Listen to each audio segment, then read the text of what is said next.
Radical new photos show the undead star that formed the Guitar Nebula shooting out an epic flamethrower-like jet that is spinning along one of our galaxy's magnetic strings. The cosmic blowtorch, which contains antimatter particles created from pure energy, is helping scientists to learn more about the space in between stars, NASA says. The Guitar Nebula is a giant cloud of hydrogen gas located around 6,500 light-years from Earth in the Milky Way that formed in the wake of the collapse of the B2224+65a pulsar, a rapidly spinning neutron star leftover from the collapse of a massive star. The unusually shaped mass is a bow wave made up of material blown off B2224+65 by stellar winds as the pulsar moves through space, like the wave created around the front of a boat as it moves through water. From Earth, it looks like a simple acoustic instrument. But in reality, it is a chaotic, shapeless mass flowing behind the dead star. The nebula was first discovered in 1993.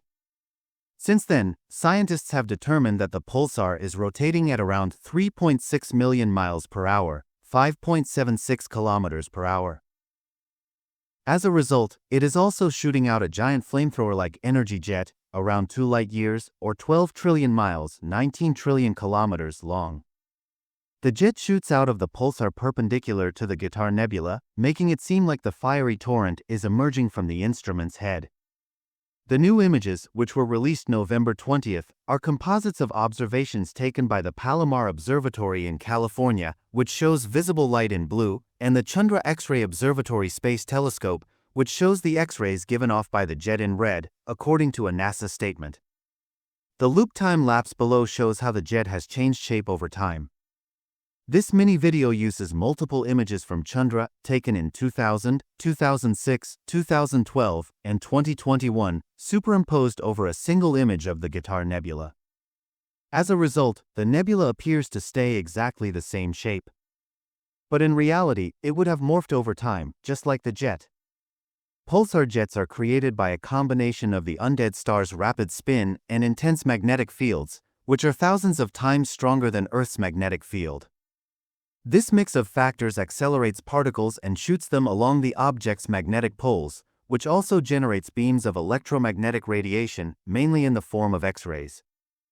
The energy of these jets is so high that some of the radiation gets transformed into matter via Albert Einstein's E=mc² equation, which famously showed us that matter and energy are two sides of the same coin. When this happens, the energy is transformed into pairs of electrons and positrons, the positively charged antimatter counterparts of electrons. These particle pairs get blasted out into space and flow along giant magnetic field lines that permeate the interstellar medium, matter and radiation that exists in the space between stars within a galaxy. If they ever collide with one another, then they will destroy one another via a process known as annihilation and turn back into energy. While the Guitar Nebula and flamethrower jet are not directly connected to one another, a 2022 study using data from Chandra and the Hubble Space Telescope revealed that variations in the interstellar medium that alter the nebula's shape also affect the jet's output. As a result, researchers hope that continuing to study this pulsar will yield new insights into the mysterious medium that permeates throughout our galaxy.